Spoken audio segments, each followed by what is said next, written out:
Good afternoon. Thank you everyone for coming to the press conference of Commissioner Hahn, Commissioner for Enlargement and Neighborhood Policy. We'll have a statement by Commissioner Hahn and then take 2 questions. Yeah, thank you very much. Welcome to everybody and thanks for your patience because I have to admit I don't know for which time this press conference was scheduled, but today I was a little bit victim together with my team of winter logistics, if I may say so that's why everything has to be rescheduled. But nevertheless, I was in the Belgrad.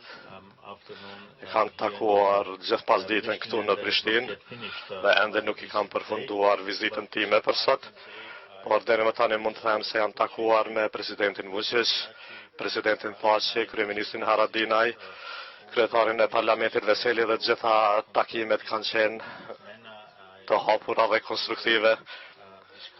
Mendoj se kemi diskutuar gjendjen aktuale, por pikë pari desha të risiguroj të gjithë në këtë se jemi duke punuar shumë në perspektivën evropiane të gjithë shteteve, të gjithë 6 shteteve të rajonit për të bërë antar të Bashkimit Evropian, siç është bërë qartë në strategjinë për Ballkanin të publikuar në shkurt të këtij viti, të gjitha 6 vendet kanë perspektivë evropiane, por një prej kritereve kyçe për t'u bashkuar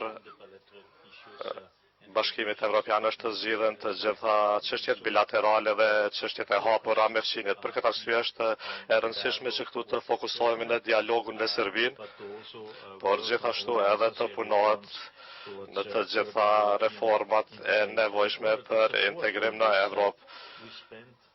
Për të mbështetur këto punë, tash deri më tani kemi shpenzuar 100 milion euro në vit, që nga viti 2007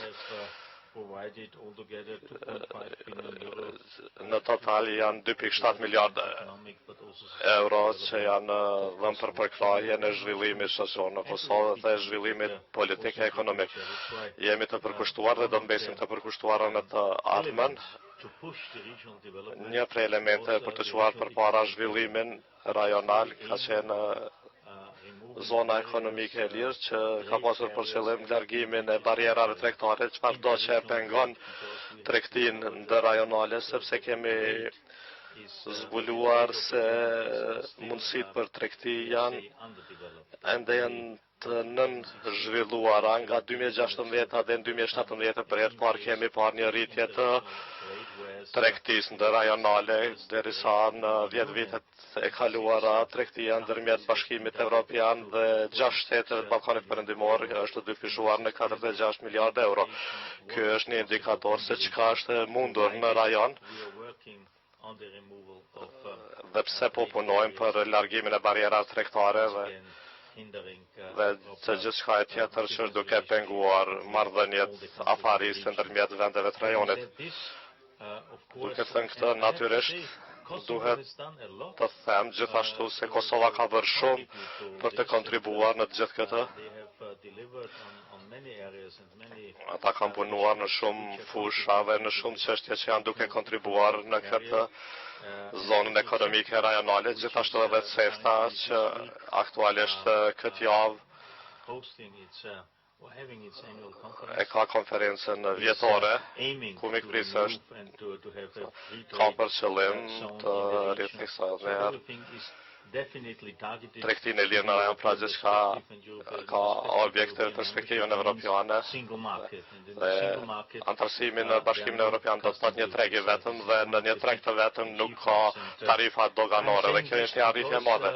Arsyeja pse po e them këtë është sepse ne të gjithë kemi qenë të befasuar dhe në një mënyrë të zhgënjur kur u vun këto tarifa doganore së pari 10% dhe pastaj 100% dhe kjo nuk është diçka që duhet të mbetet në fuqi për bërë.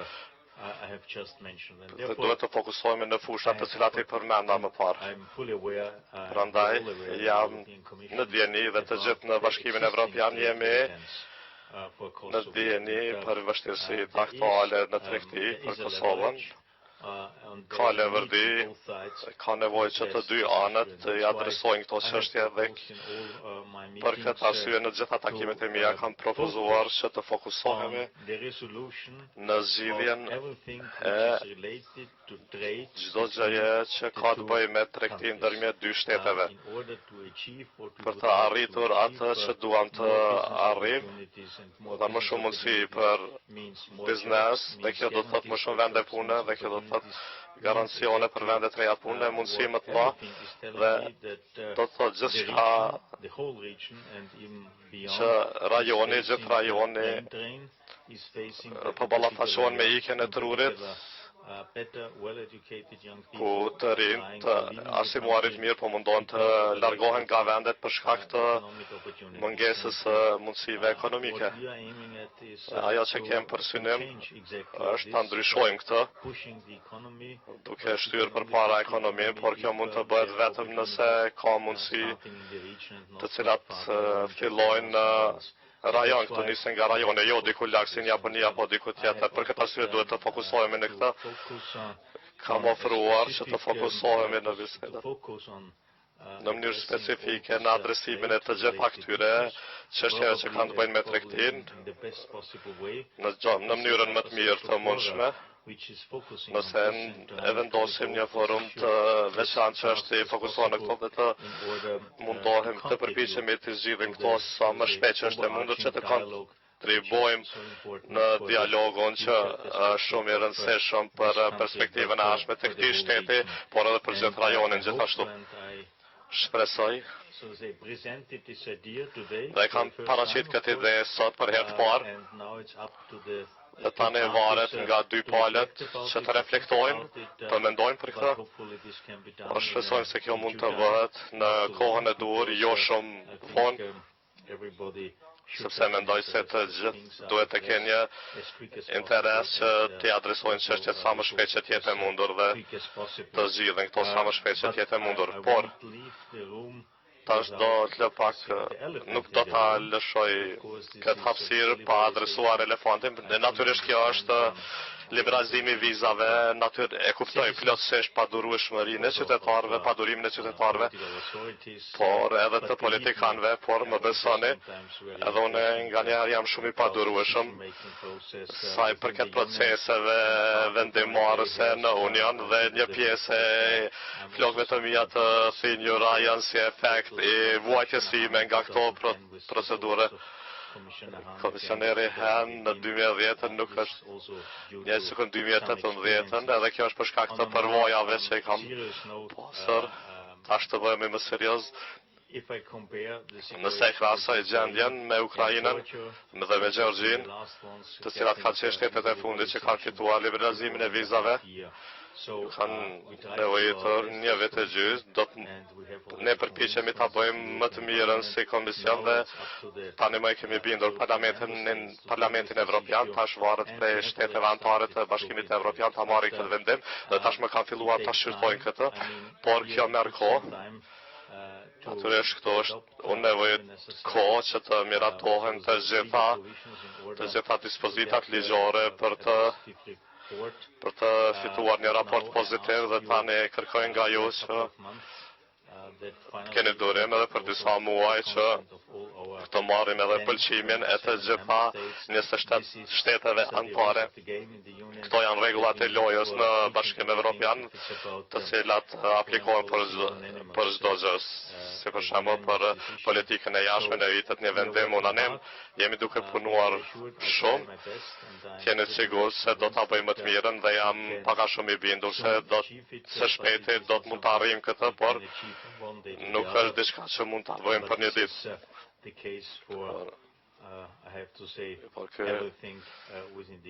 Është rasti për gjithçka që vendoset në Bashkimin Evropian, por në fund të fundit ka të bëjë me pronësinë mbi proceset, të gjithë janë të përkushtuar dhe janë të bindur për këtë.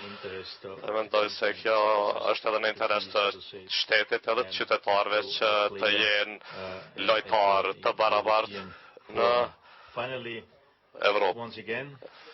Për fond edhe një herë jemi shumë të përkushtuar për perspektivën evropiane, por këtu gjithmonë nevojitën dy për të vazhduar tango dhe Ne jemi të gatshëm ta luajmë rolin ton, është e rëndësishme të shihet fotografia e madhe, të shohim se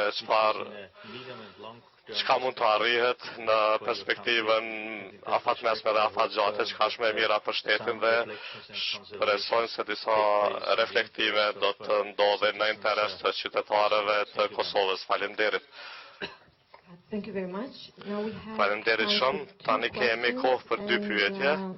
Besnik nga Klani. And then pastaj pass it to Reuters. Pastaj Reutersi. Besnik Tahiri, Klan Kosova. Komisioneri Han, e kam një pyetje për çështjen e vizave. Na kujtohet, zonja Mogherini na paktën se pas kalimit të demarkacionit me malin e zi, përfundon puna dhe liberalizimi viza do të jetë punë e kryer. Është kjo në prej situatave ku zyrtarët e Bashkimit Evropian nuk mund të bëjnë premtimet e tyre dhe a ka ndonjë shpresë se do të kemi liberalizim deri në vitin 2020 dhe pyetja e dytë. Kryeministri Haradinaj sapo tha se Kosova nuk do ta largojë taksën prej 100% për mallat nga Serbia dhe Bosnia Hercegovina. Në rastin e Serbisë ai tha se pas një marrëveshje gjithëpërfshirëse, për shembull, njoja e shtetit ndërmjet vete, atëherë Kosova do ta largojë taksën. A është ky mision i mundur që Serbia ta njohë Kosovën dhe të hiqet taksa pastaj? Faleminderit.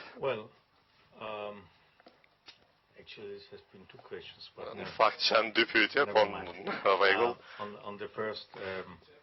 Sa i përket pyetjes së parë, puna është kryer nga Kosova kur është marrë vendimi dhe pastaj ishte radha jonë që të implementojmë pjesën tonë. Dhe kjo ka filluar me raportin përfundimtar pozitiv nga ana e Komisionit, pastaj është marrë Parlamenti me këtë çështje e ka vendosur me një shumicë ka qenë votat 500 për 100 kundër, pra ka pas një shumicë të madhe.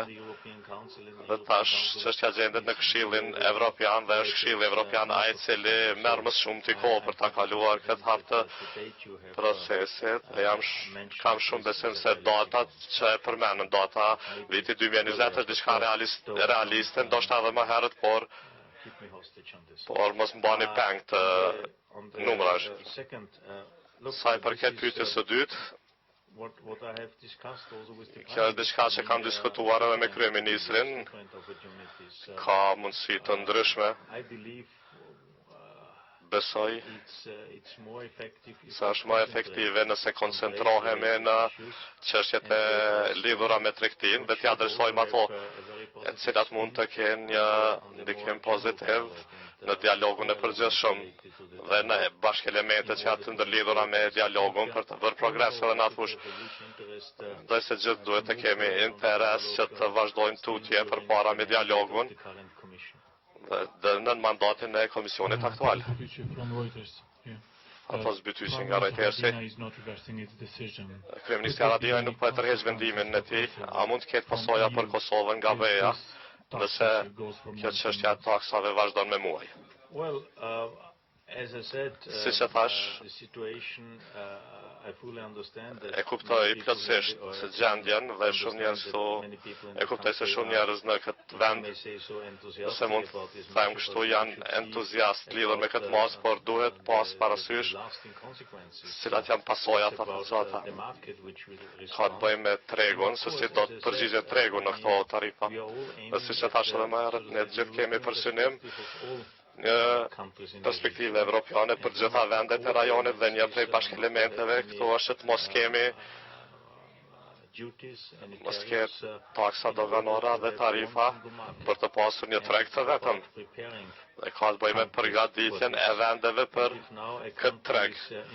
Nëse tani një vend vendos taksa që është në një farë mënyrë është në kontradikt me vetveten sa i përket perspektivës evropiane.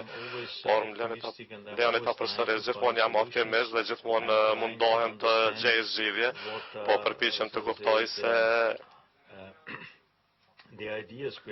cilat janë idetë pas një mase të caktuar, por në fund të fundit duhet të punojmë në zgjidhje të cilat janë fizibile, të cilat adresojnë nevojat e përkufizuara dhe kërkesat nga secila palë. Mendoj, siç e thash më herët, se